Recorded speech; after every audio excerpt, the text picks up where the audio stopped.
Assalamualaikum dan selamat sejahtera kepada sahabat-sahabat semua.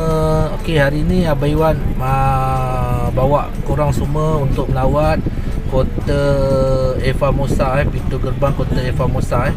Eva Musa merupakan nama menara yang dibina oleh orang Portugis selepas menakluk Melaka pada tahun 1511. Okey, Eva Musa adalah sebahagian daripada kota Melaka yang dinamakan Fortaleza de Melaka. Okey, sebagai kota ini mengambil masa 5 bulan untuk dibina. Kota ni mengambil masa 5 bulan untuk dibina lah. Okey, jadinya ramai yang mati ketika membina kota inilah. Ramai buruh-buruh diambil daripada orang Melaka yang ditawan setelah kejatuhan Melaka untuk membina kota inilah.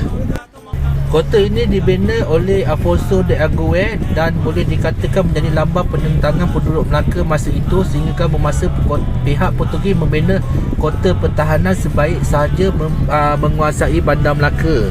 Okey, jadinya kota Eva Musa disiapkan mempunyai 4 menara, iaitu Kantelum Bastion dengan tembok setebal 2.4 meter sehingga 4.5 meter. Menara-menara tersebut dikenali sebagai Baluarte San Pedro, Baluarte de las Virgenes, Baluarte Madre de Dios, Baluarte Santo Domingo dan Baluarte de Santiago. Menjelang tahun 1583, Melaka telah menjadi salah satu bandar kota yang dilindungi dengan 70 buah meriam ke semua arah. Eva Musa dibina sebegini kukuh sehingga ia membantu Portugis untuk menangkis semua bentuk serangan untuk menakluk Melaka. Pasukan Belanda mengepung kota tersebut selama 5 bulan, sementara penduduk yang terperangkap di dalam terpaksa memakan tikus, kucing dan lain-lain lah. Okey, pada tahun 14 Januari 1641, pihak Belanda menyebut melalui pintu Domingo Gate yang menjelang masa itu mengalami korban 7,000 akibat kebuluran dan juga penyakit. Okey, dalam pertempuran tersebut, kota Eva Musa rosak teruk dan telah diperbaiki. Di depannya tadi kita tengok logo tu, merupakan pintu utamanya diganti dengan logo syarikat Hindia Timur. Selepas menawan kota tersebut, pihak Belanda membaiki dan mengubah suai pagar dan meletak jantar mereka di atas pintu pagar yang masih kekal sehingga kini pada Port de Santiago. Salah satunya pintu yang tersamat dengan ukiran anno 1670.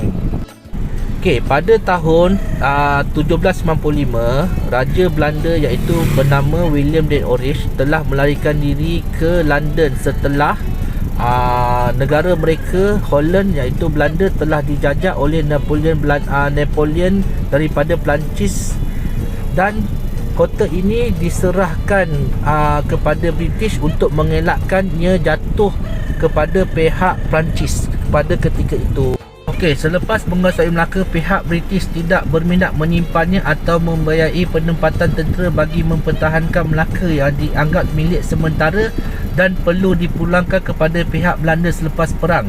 Sebaliknya, meninggalkan kota sekukuh ini tanpa pertahanan yang mencukupi adalah mengundang mara bahaya sekiranya ia ditawan oleh pihak musuh. Tambahan lagi, mereka tidak berminat bagi memulangkan Melaka ke tangan Belanda dengan kota Eva Musa dalam keadaan utuh sebagai saingan kepada penempatan Inggeris di Pulau Pinang dan juga Singapura. Dengan sebab itu, William Farquhar dan iaitu Lieutenant Governor Pulau Pinang dan juga Governor Melaka antara tahun 1803 sehingga 1818 telah membuat cadangan bagi memusnahkan kota Eva Musa ini kepada kerajaan Inggeris di India. Dengan cadangan ini, kerajaan Inggeris di India mengarahkan kota Eva Musa yang terletak di Bandar Hilir Melaka dihancurkan. Kerja meroboh kota Eva Musa bermula pada 10 Ogos 1807. Pada awalnya, dia memerintahkan pesalah untuk meroboh kota Eva Musa batu demi batu menggunakan penungkis dan juga besi penyungkil. Apabila tembok yang setengah mencecah 4.5 meter kelihatan terlalu kukuh untuk ditanggalkan, dia memutuskan bagi memusnahkan kota Melaka dengan menggunakan ubat bedil. Dia memerintahkan lubang digali di sekeliling kaki kota dan meletupkan kota Eva Musa, menyebabkan batu sebesar rumah berterbangan yang jatuh ke laut.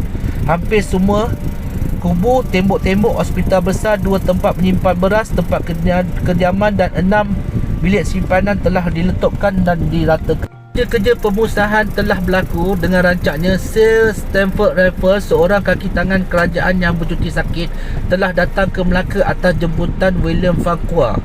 Apabila mengetahui mengenai pencerobohan kota Eva Musa, beliau telah menulis surat kepada kerajaan Inggeris di Pulau Pinang dan India dengan menyatakan bahawa pemusnahan kota Eva Musa tidak patut dilakukan. Beliau telah memberi sebab-sebab tertentu. Pertamanya, jika Inggeris membiarkan Melaka, pihak lain akan mendudukinya. Sudah pasti ia akan merugikan Pulau Pinang. Kedua, Melaka sendiri mempunyai nilai sejarah dan mentadbirnya tidak memerlukan pembelanjaan yang banyak. Manakala yang ketiga, penduduk Melaka tidak perlu berpindah kerana sebelum Belanda meninggalkan Melaka, Inggeris telah pun memerintah penduduk Melaka supaya terus tinggal di situ. Beliau turut menyatakan bahawa Inggeris tidak perlu meninggalkan Melaka hanya kecuali dipaksa. Tersebut telah diterima baik oleh kerajaan Inggeris, tetapi telah terlambat. Hampir keseluruhan kota Eva Musa pada hari ini dalam tahun 1807 telah dimusnahkan.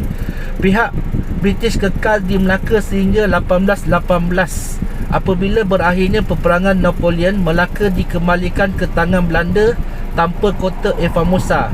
Melaka kekal di tangan Belanda selama 7 tahun berikutnya, sehinggalah perjanjian London 1824 apabila mereka menukarkan Melaka dengan Bangka-Hulu Barcelona di Sumatera. Okey, itulah cerita sebersikit tentang kota Melaka. Diharap sahabat-sahabat semua dapat menonton video Abang Iwan ni dan sedikit sebanyak dapat info berkenaan kota inilah. Okey, terima kasih dan selamat menonton daripada Abang Iwan. Okey, terbaik, mantap.